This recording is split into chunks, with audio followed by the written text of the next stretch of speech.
security couldn't stop it and the world couldn't look away. In a shocking turn of events, Prime Minister Keir Starmer has been forcibly removed from Parliament as thousands of furious protesters filled the streets across Britain. The once calm leader of Labour, hailed as the man who promised stability and integrity, now stands at the centre of one of the most explosive political breakdowns in UK history. The sound of outrage echoed through the halls of Westminster as MPs pounded their desks, shouting, "Resign!" And outside, waves of people surged through London, chanting the same word with burning anger.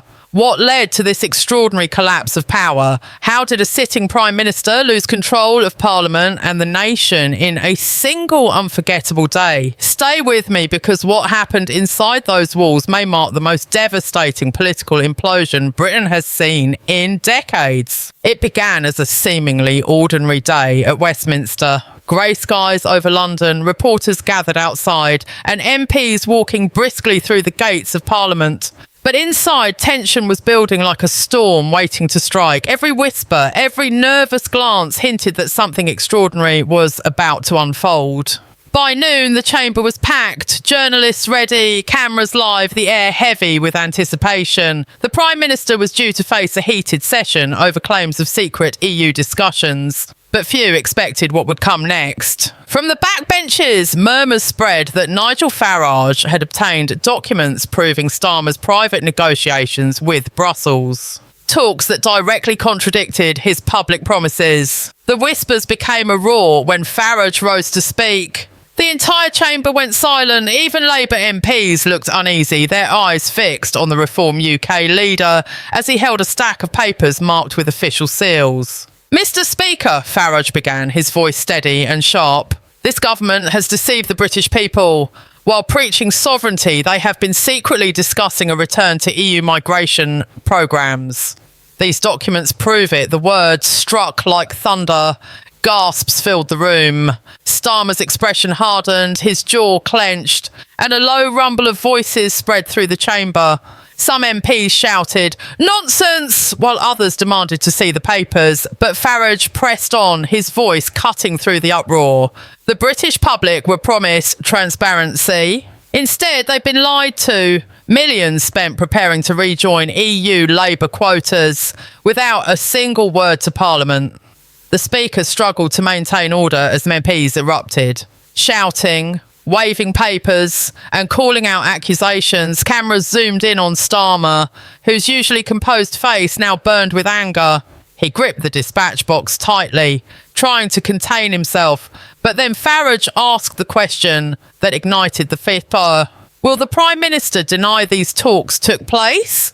Or will he finally admit the truth to the people he's betrayed? The chamber froze. All eyes locked on Starmer. For a moment, he seemed ready to respond calmly, but then something inside him snapped. He slammed his notes onto the desk and rose abruptly, his voice cracking as he shouted, "You're a liar, Farage. You've built your career on hate and deceit. You don't deserve to stand in this chamber." The uproar was immediate and deafening. MPs shouted across the floor. The Speaker banged his gavel again and again. "Order! Order!" he yelled, but Starmer's fury only grew. His face flushed red, his voice trembling with rage as he pointed toward Farage. "You disgust me! You disgust this country with your poison!" His words stunned the room. Veteran MPs stared in disbelief. Others exchanged nervous glances. It was chaos like the Commons had never seen. Then, in a moment that will go down in parliamentary history, Speaker Lindsay Hoyle rose from his chair and issued the warning. The Prime Minister will compose himself or withdraw. But Starmer ignored him, shouting over the chamber, "This man should not be in Parliament." The Speaker's patience broke, his voice turned cold. "Standing Order 43, he declared. The room fell silent. Those words meant only one thing. The Speaker was ordering the removal of the Prime Minister from the chamber for disorderly conduct. Gasp echoed. "Security, escort the Prime Minister from the chamber." The words hung heavy in the air. Two officers approached the front bench as Starmer stood frozen, his eyes wide with disbelief. "You can't be serious," he muttered, but it was already over. Slowly, the officers guided him towards the exit. Cameras captured every second. the Prime Minister of Britain being escorted out of Parliament under Standing Order 43. The moment spread instantly online, igniting an inferno across the country. Outside Westminster, the reaction was explosive. Within minutes, protesters began flooding the streets. Crowds grew larger per the hour, waving flags and shouting, "Resign! Resign!" The footage went viral within seconds. Across London, chants echoed through Whitehall as thousands gathered outside Downing Street. Some carried signs reading, "You lied to Britain and no more betrayal." Police tried to control the swelling crowd, but the anger was unstoppable. By nightfall, the chaos had consumed the nation. Every news channel replayed the footage on loop. Starmer's shouting the Speaker's order, the officers escorting him away. Social media exploded with hashtags. Hashtag Starmer removed. Hashtag Standing Order 43. Hashtag Resign Now. Even international networks covered the spectacle. CNN called it a day of political humiliation. The BBC described it as a historic collapse of authority at Ard. And across Britain, millions of citizens watched in disbelief as the man who promised unity and discipline was led out of the Commons in disgrace. The scenes outside Parliament grew even more intense as darkness fell. Flares lit the air red, chants of "Resign" thundered through the night, and the crowd swelled into the thousands. Reporters struggled to broadcast over the roar. For many Britons, it wasn't just anger, it was betrayal. "He lied to us," shouted one protester, holding a torn Labour banner. "We believed him and he betrayed every promise." As midnight approached, Westminster was surrounded by a sea of furious citizens. Police formed barricades around Downing Street. The government issued no statement. Starmer's whereabouts were unknown. Britain stood on the edge of political chaos, and the world watched as the cracks in its leadership deepened into a full-scale collapse. By the following morning, Westminster looked like a city under siege. Barricades lined the streets, and the air was thick with the echoes of chants that had not stopped through the night. News cameras captured thousands of protesters still gathered outside Parliament, their anger growing with every hour of silence from Downing Street. Inside the Labour headquarters, chaos reigned. Senior aides and ministers rushed through corridors, faces pale, phones glued to their ears. The Prime Minister had gone into hiding after being escorted from the Commons, refusing all calls from the press or his own cabinet for a government that once claimed to be the grown-ups in the room. This was now a scene of total collapse. Emergency meetings began before dawn. Ministers tried to decide how to handle the public outrage, but no one could agree on what to say. Some demanded an apology from Starmer, while others wanted him to resign immediately to contain the damage. The deputy leader, Angela Rayner, reportedly described the situation as unrecoverable, while leaked messages from MPs showed open panic. "We're finished," one Labour insider wrote. "He's destroyed everything we built." Outside the building, reporters shouted questions at staff members rushing in and out, but no one dared speak on record. The sense of fear was overwhelming. Even long-time Starmer loyalists were now distancing themselves, worried the scandal would sink their careers. Meanwhile, the footage of Starmer's removal dominated every major network. On Sky News, analysts replayed the moment frame by frame, discussing the shock on his face as security approached. The BBC aired special coverage titled "Prime Minister Removed, a Crisis in Leadership." Public opinion shifted with breathtaking speed. Overnight polls revealed that Labour's approval rating had fallen by 12 points, its sharpest drop in modern history. Reform UK, once dismissed as a minor party, suddenly surged to within reach of overtaking Labour. Nigel Farage, calm and measured in his response, delivered a televised statement that morning outside Parliament. He stood before cameras and said, "Yesterday was not a victory for me or my party. It was a victory for accountability. The British people deserve leaders who tell them the truth." His tone was calm, but his words cut deep. In just a few sentences, he positioned himself as the steady hand in a nation descending into political chaos. By midday, the protests had swelled into a full-blown movement. Streets from Whitehall to Trafalgar Square were filled with people waving Union Jacks and holding banners demanding "Starmer out now." It was no longer just Reform UK supporters or Conservative voters. Ordinary Britons from across the political spectrum joined in. Taxi drivers, teachers, pensioners and students, all united by a single emotion: betrayal. "He promised integrity," shouted one man into a news camera, "but when he lost his temper, he showed us who he really is." Police struggled to control the swelling crowds as chants of "resign" and echoed through London like thunder. The protests spread to Manchester, Birmingham and Glasgow. Train stations filled with demonstrators carrying placards and flags, while social media overflowed with live footage of the growing movement. Inside Number 10, the pressure was suffocating. Senior aides begged Starmer to address the public, to appear before cameras and issue a statement that could calm the storm. But he refused. According to sources inside the government, he spent most of the morning pacing his office, snapping at staff and blaming Farage for staging an ambush. When one advisor cautiously suggested that an apology might help, Starmer reportedly slammed his hand on the desk and shouted, "I will not apologise for defending this country." Those words, once symbols of defiance, now sounded hollow. His composure was gone, his credibility evaporating by the hour. Even the Labour press office seemed paralysed, releasing no official comment for more than 24 hours. The silence only made things worse. Opposition leaders seized the opportunity. Former Prime Minister Rishi Sunak called the situation an unprecedented failure of leadership, while Farage took to national television again, accusing Starmer of hiding from his own people. Even members of Starmer's own cabinet began to break ranks. In an interview on Channel 4, one unnamed minister said, "The party can't move forward with this level of public anger. Something has to give." The cracks in Labour's unity were now wide open for all to see. By evening, the streets of London had become a sea of lights and voices. News helicopters hovered above as the crowds outside Downing Street swelled to tens of thousands. Protesters chanted, "Starmer, resign!" in perfect rhythm, their voices echoing off the stone buildings. Some waved EU flags with the word "traitor" scrawled across them. Others held up enlarged screenshots of Starmer being escorted from Parliament. The image had already become iconic, shared millions of times, turned into memes and broadcast on every major network across the world.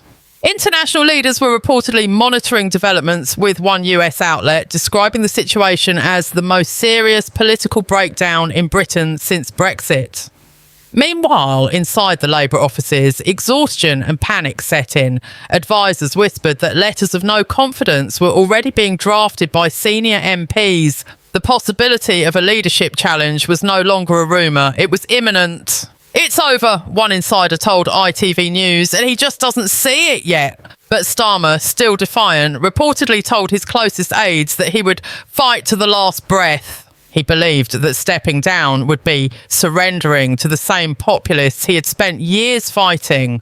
What he didn't realise was that the battle had already moved beyond politics. It had become personal. The people weren't just angry at their Prime Minister, they felt betrayed by him. As night fell again over London, the city pulsed with unrest. Flares lit the sky, chants echoed through the streets, and the crowd outside Downing Street refused to disperse. Riot police lined the barricades, their faces grim. As protesters pushed closer, inside Number 10, the lights remained on long past midnight. Starmer stood by the window, watching the chaos unfold outside. His reflection stared back, a man who once stood as the face of discipline and control, now trapped in the storm of his own making. And as the noise of the crowd grew louder, one truth became clear. Britain was no longer watching a government in crisis. It was watching a leader fall. The uproar outside Parliament had now reached a fever pitch. Crowds that began as a few hundred had swelled into tens of thousands, their chants echoing off the ancient walls of Westminster like thunder rolling through the heart of London. "Resign! Resign!" roared the protesters, waving placards and flags, demanding accountability from a government that they claimed had turned its back on the people. The air was thick with tension, as if history itself was being rewritten on those cobblestone streets. Inside, the atmosphere was no less explosive. MPs shouted over one another, voices trembling with anger and disbelief. What had begun as a heated debate over Starmer's handling of national security issues had spiralled into a full-blown political crisis. Even members of his own party began distancing themselves, whispering among the opposition benches, uncertain of what would come next. As Starmer attempted to defend himself, his words seemed hollow against the roaring discontent outside. Every sentence he spoke was drowned by the echoes of chants and pounding on the metal barricades. Reports began pouring in from across Britain, Birmingham, Manchester, Liverpool, each city seeing demonstrations breaking out simultaneously. The people were no longer watching, they were acting. They felt betrayed, ignored, and silenced for too long. The very leader who promised stability had become a symbol of division and suppression. As the speaker tried to restore order, Starmer's own ministers exchanged anxious glances. One aide leaned over to whisper something into his ear, and in that fleeting moment, cameras captured the fear flashing across his face. He knew that his grip on power was slipping faster than he could hold it. Moments later, the unthinkable happened. Parliament security officials approached the Prime Minister's bench quietly but firmly. The Speaker's voice, trembling yet resolute, called for a temporary suspension of the session for reasons of safety. Gasps filled the room as Starmer, visibly shaken, was asked to leave the chamber. Cameras rolled as he stood, straightened his tie and made the slow walk down the aisle. The opposition erupted into cheers, some shouting, "Shame," while others simply watched in stunned silence. Outside, the message spread like wildfire. Starmer has been removed. Within minutes, live news networks around the world broadcasted the chaotic images. Starmer escorted by security amid the noise of outrage, outrage and rebellion. The once confident leader now appeared defeated, pale, and unsure of what awaited him beyond those doors. Meanwhile, outside the gates, protest leaders declared this moment as the people's victory. They shouted that democracy had returned to the streets, not the corridors of power. Banners bearing Starmer's image were set ablaze as chants of "Power to the people" echoed through Whitehall. Police formed barricades, but even they struggled to contain the surging anger. Tear gas filled the air in pockets as clashes erupted between protesters and riot units. The chaos painted a picture of a nation teetering between justice and anarchy. Many began to wonder whether this was the end of Keir Starmer's political career or the beginning of something far darker, a power vacuum that could tear Britain apart from within. Political analysts called it a collapse of control, saying that not since the Brexit fallout had Westminster faced such raw fury from its citizens. In the hours that followed, the government released a brief, carefully worded statement calling for calm and assuring that the Prime Minister's removal was procedural. But the public wasn't buying it. Social media erupted with footage, analysis and speculation. Some claimed Starmer had been forced out by his own cabinet to prevent a total breakdown of order. Others suggested that the king himself had intervened behind the scenes after reports of Starmer's defiance on constitutional matters. Whatever the truth, one thing was undeniable. The image of the Prime Minister being escorted out of Parliament would haunt Britain for decades. It became a symbol of political collapse, of promises broken, and of power unravelling before the eyes of millions. The country was entering uncharted territory, and no one knew whether this was the storm before calm or the beginning of chaos without end. The capital continued to burn with unrest deep into the night. Police vans raced across Westminster Bridge, sirens wailing through the fog, while helicopters hovered above, shining bright beams of light onto the crowds below. In some corners of London, citizens lit candles instead of fires, quiet vigils for what they called the death of trust.